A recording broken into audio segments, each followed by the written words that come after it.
ஓம் ஸ்ரீ சத்குரு சாய்நாதரின் திருவடிகள் போற்றி.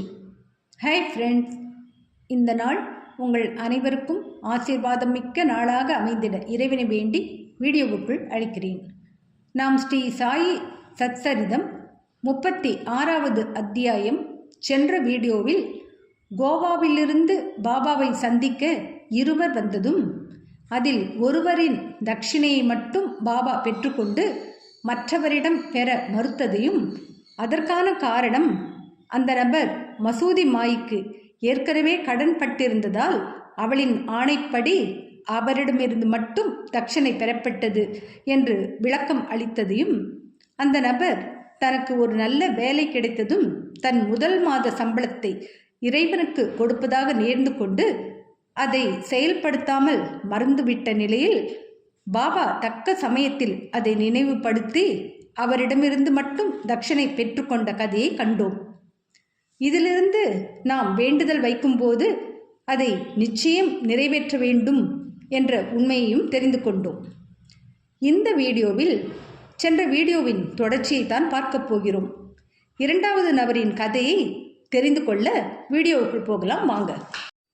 அத்தியாயம் 36, சென்ற வீடியோவின் தொடர்ச்சி. பின்னர் இரண்டாவது விருந்தினர் தனது கதையை கூறினார். எனது பிராமண சமையல்காரன் எனக்கு 35 ஆண்டுகள் விசுவாசத்துடன் பணிவிடை செய்து வந்தான். துரதிருஷ்டவசமாக தீய வழிகளில் இறங்கினான். அவன் மனம் மாறி என்னுடைய செல்வத்தையே கொள்ளையடித்தான். நாங்களெல்லாம் தூங்கிக் கொண்டிருக்கும் போது உள்ளே வந்து எனது அலமாரி வைக்கப்பட்டுள்ள அறையின் சுவற்றை கன்னம் வைத்து கரன்சி நோட்டுகளாக நான் சேகரித்திருந்த ரூ. 30,000 முழுவதையும் கொண்டு போய்விட்டான். பாபா அதே தொகையை எங்கனம் குறிப்பிட்டார் என்பது எப்படி என்று எனக்கு தெரியாது. இரவும் பகலும் நான் அழுது கொண்டிருந்தேன். எனது விசாரணைகளின் பலன் ஒன்றுமில்லை. ஆழ்ந்த கவலையில் அரை மாதத்தை கழித்தேன். தாழ்வாரத்தில் நான் அமர்ந்திருந்த போது அவ்வழியாக போய்கொண்டிருந்த ஒரு பக்கிரி வருத்தப்பட்டு நொந்து போயிருக்கும் எனது நிலையை கவனித்துவிட்டு அதன் காரணத்தை விசாரித்தார். அதனை பற்றியும் அவரிடம் கூறினேன். கோபர்காவன் தாலுகா ஷீரடியில் சாயி என்று பெயருடைய அவலியா ஒருவர் இருப்பதாக அவர் கூறினார். அவரிடம் ஒரு வேண்டுதல் செய்து கொள். உனக்கு மிகவும் பிடிக்கும் உணவு ஒன்றை மனதில் நினைத்து உமது தரிசனம் பெறும் வரை அவ்வுணவு உண்பதை நீக்கிவிட்டேன் என்று கூறிக்கொள் என்றார். பின்னர் அவ்வாறே நான் பிரார்த்தனை செய்து கொண்டேன். அரிசிச்சோறு சாப்பிடுவதை விட்டுவிட்டேன். பாபா, அதை எனது சொத்து மீண்ட பிறகும் நான் உமது தரிசனத்தை பெற்றான பிறகும் உண்பேன் என்று உறுதி கொண்டேன்.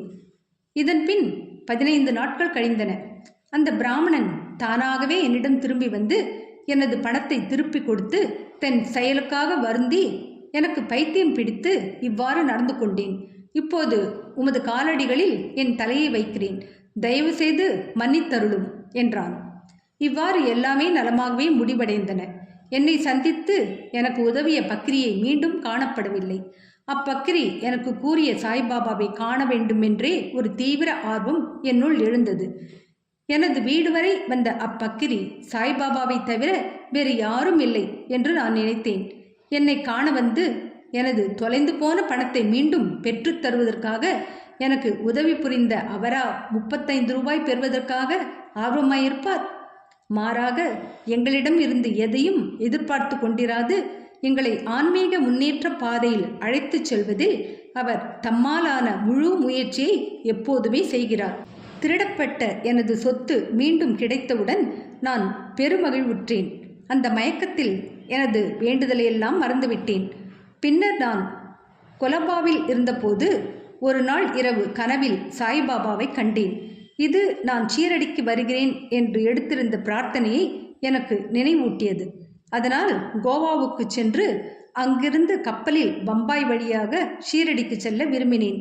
ஆனால் துறைமுகத்துக்கு வந்தபோது அக்கப்பல் ஏற்கனவே கூட்டமாய் இருப்பதையும் இடமில்லாததையும் அறிந்தேன். கப்பல் தளபதி என்னை அனுமதிக்கவில்லை. நல்ல குணமுடைய எனக்கு பழக்கமில்லாத ஒரு பியூன் குறுக்கிட்டதால் எனக்கு கப்பலில் இடம் அனுமதிக்கப்பட்டு பம்பாய் வந்து சேர்ந்தேன். பின்னர் ரயில் மூலமாக இவ்விடம் வந்தேன். பாபா எவ்விடத்தும் வியாபித்து இருப்பவர் என்றும் எல்லாம் அறிந்தவர் என்றும் நான் நிச்சயமாக நம்புகிறேன். நாங்கள் யார்? எங்கள் வீடு எங்கே இருக்கிறது? பாபா எங்களது பணத்தை மீட்டு கொடுத்து தாமே எங்களை அவரிடம் ஈர்த்து இழுத்ததான எங்களது நல்ல அதிர்ஷ்டம்தான் எவ்வளவு பெரியது! ஷீரடியை சேர்ந்த மக்களாகிய நீங்கள் நிச்சயமாக எங்களை காட்டிலும் எல்லையற்ற அளவு மேலானவர்களாகவும் மிகுந்த அதிர்ஷ்டம் வாய்ந்தவர்களாகவும் இருக்கிறீர்கள். பாபா விளையாடி சிரித்து உரையாடி இவ்வளவு ஆண்டுகள் வாழ்ந்து கொண்டிருப்பதும் உங்களுடனேயே அல்லவா? உங்களுடைய பூர்வ புண்ணிய பலன் அளவிடற்கரியாத இருக்க வேண்டும். ஏனெனில் அதுவே பாபாவை ஷீரடிக்கு இழுத்து விட்டிருக்கிறது. சாயியே எங்களது தத்தர். அவரே வேண்டுதலுக்கு கட்டளையிட்டார். கப்பலில் ஓர் இடமும் அளித்து என்னை இவ்விடம் சேர்ப்பித்தார். இவ்விதமாக அவரது எங்கும் நிறை பேரறிவிற்கும் எல்லாம் வல்ல பேராற்றலுக்கும் நிரூபணத்தை அளித்தார். திருமதி அவுரங்காபாத்கர். சோலாப்பூரை சேர்ந்த சகாராம் அவுரங்காபாத்கர் என்பவரின் மனைவிக்கு 27 ஆண்டு காலமாக குழந்தையே இல்லை. கணக்கற்ற பிரார்த்தனைகளை அவள் கடவுளர்களிடமும் அம்மன்களிடமும் செய்து கொண்டாள். ஆனால் வெற்றி பெறவில்லை. பின்னர் அவள் பெருமளவு நம்பிக்கை இழந்தவளாக ஆனாள். இவ்விஷயத்தில் இறுதியான முயற்சியாக தனது சகோதரியின் புதல்வனான விஸ்வநாத்துடன் ஷீரடி வந்து பாபாவுக்கு சேவை செய்து கொண்டு 2 மாதங்கள் தங்கியிருந்தாள். மசூதிக்கு அவள் சென்ற போதெல்லாம் கூட்டத்தால் மசூதி நிரம்பி இருப்பதையும் பாபா பக்தர்களால் சூழப்பட்டிருப்பதையும் கண்டாள். அவள் அவரை தனியாக கண்டு வீழ்ந்து வணங்கி தனது இதயத்தை திறந்து பிள்ளை வரம் வேண்ட விரும்பினாள். ஆனால் உரிய சந்தர்ப்பம் கிடைக்கவே இல்லை. முடிவாக அவள் பாபாவிடம் அவர் தனியாக இருக்கும்போது தனக்காக பேசும்படி ஷாமாவிடம் கேட்டுக்கொண்டாள். ஷாமா அவளிடம் பாபாவின் தர்பார் வெளிப்படையானது என்றும் எனினும் அவளுக்காக தான் முயற்சிப்பதாகவும் கடவுள் அவரை ஆசீர்வதிக்க வேண்டும் என்றும் கூறினார். தேங்காயுடனும் ஊதுபத்தியுடனும் முன்னிருக்கும் திறந்த வெளியில் பாபாவின் உணவு நேரத்தில் தயாராக இருக்கும்படியும் அவர் அவளுக்கு ஜாடை காண்பித்ததும் வரவேண்டும் என்றும் கூறினார். ஒரு நாள் உணவுக்கு பின் பாபாவின் ஈரக்கையை ஷாமா துண்டால் துடைத்து விட்டு கொண்டிருந்தார். பாபா அப்போது அவர் கன்னத்தை கிள்ளிவிட்டார். ஷாமா பொய்க்கோபத்துடன், தேவா, இந்த மாதிரி என்னை கிள்ளுவது சரியா? இந்த மாதிரி கிள்ளும் குறும்பு செய்யும் கடவுள் எங்களுக்கு தேவையில்லை.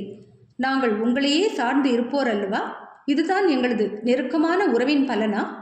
பாபா, ஓ ஷாமா, கடந்த 72 தலைமுறைகளாக நீ என்னுடன் இருக்கிறாய். இதுவரை உன்னை நான் கிள்ளியதில்லை. இப்போது நான் உன்னை தொட்டதை குற்றமாக கொண்டு கோபித்துக் கொள்கிறாயே? ஷாமா, எங்களுக்கு எப்போதும் முத்தங்களையும் உண்பதற்கு இனிப்புகளையும் கொடுக்கும் ஒரு கடவுளையே நாங்கள் விரும்புகிறோம். தங்களிடம் இருந்து எந்த மரியாதையோ மோட்சத்தையோ புஷ்பக விமானம் முதலானவற்றையோ நாங்கள் வேண்டவில்லை. உங்கள் பாதாம்புயத்தின்பால் எங்களது நம்பிக்கை எப்போதும் மிக நன்றாக தெளிந்த விழிப்பு நிலையில் இருக்க வேண்டும். அதற்கு ஆசீர்வதியுங்கள். பாபா, ஆம், உண்மையில் அதற்காகவே தான் நான் வந்திருக்கிறேன். நான் உங்களுக்கு உணவூட்டி பேணி வளர்த்து வருகிறேன்.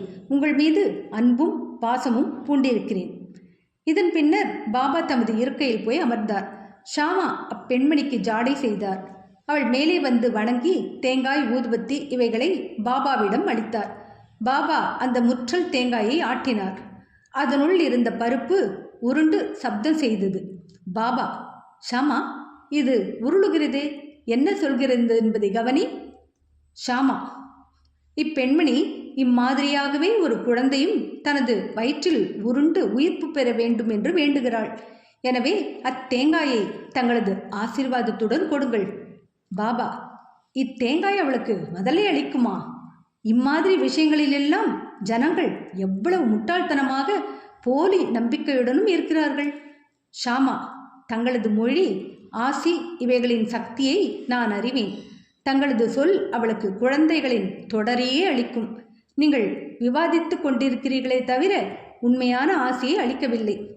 விவாதம் கொஞ்ச நேரம் நடந்து கொண்டு இருந்தது. பாபா தேங்காயை உடைக்கும்படி மீண்டும் மீண்டும் ஆணையிட்டு கொண்டிருந்தார். ஷாமாவோ முழு தேங்காயும் அப்பெண்மணிக்கே அளிக்கும்படி விவாதித்து கொண்டிருந்தார். முடிவாக பாபா சம்மதித்தார். பாபா, அவளுக்கு ஒரு குழந்தை பிறக்கும். ஷாமா, எப்போது? பாபா, 12 மாதங்களில். இதன் பேரில் தேங்காய் 2ஆக உடைக்கப்பட்டு ஒரு பகுதியை இருவரும் உண்டனர். மறுபகுதி அவளிடம் அளிக்கப்பட்டது. பின்னர் ஷாமா அப்பெண்மணியின் பக்கம் திரும்பி, அன்புள்ள அம்மையே, நீ எனது மொழிகளுக்கு ஒரு சாட்சி. 12 மாதங்களுக்குள் உனக்கு குழந்தை ஏதும் பிறவாவிட்டால் ஒரு தேங்காயை இந்த தெய்வத்தின், அதாவது சாய்பாபாவின் தலையின் மீது அடித்து அவரை மசூதியிலிருந்து வெளியே விரட்டி விடுவேன். இதை நான் செய்ய தவறுவேனாயின் என்னை மாதவ் என்று நானே அழைத்து கொள்ள மாட்டேன். நான் கூறுவதை நீ விரைவில் உணர்வாய் என்று சூளுரைத்தார். அவள் ஓராண்டுக்குள் ஒரு புதல்வனை பெற்றெடுத்தாள். புதல்வனது 5வது மாதத்தில் அவனை மசூதிக்கு எடுத்து வந்தாள். கணவன் மனைவி இருவரும் பாபாவின் முன்னால் வீழ்ந்து வணங்கினார்கள். நன்றியுள்ள அத்தகப்பனார் ரூ. 500 அன்பளிப்பாக சமர்ப்பித்தார். ஷியாம் கர்ணா என்ற பாபாவின் குதிரைக்கு ஒரு கொட்டகை கட்டுவதற்காக அத்தொகை செலவிடப்பட்டது. ஸ்ரீ சாயியை பணிக. அனைவருக்கும் சாந்தி நிலவட்டும். அடுத்த வீடியோவில் நூலாசிரியர் சாவடி ஊர்வலத்தை நம் கண்முன் கொண்டு வருகிறார். என்ன ஃப்ரெண்ட்ஸ், இந்த வீடியோ பிடிச்சிருந்தால் லைக் பண்ணுங்கள், ஷேர் பண்ணுங்கள், சேனலை சப்ஸ்கிரைப் பண்ணுங்கள். எனக்கு இதுவரை சப்ஸ்கிரைப் பண்ணியுள்ள அனைவருக்கும் என்னுடைய மனமார்ந்த நன்றிகள். மீண்டும் அடுத்த வீடியோவில் சந்திக்கும் வரை உங்கள் அனைவருக்கும் நன்றி கூறி விடைபெறுகிறேன். வணக்கம்.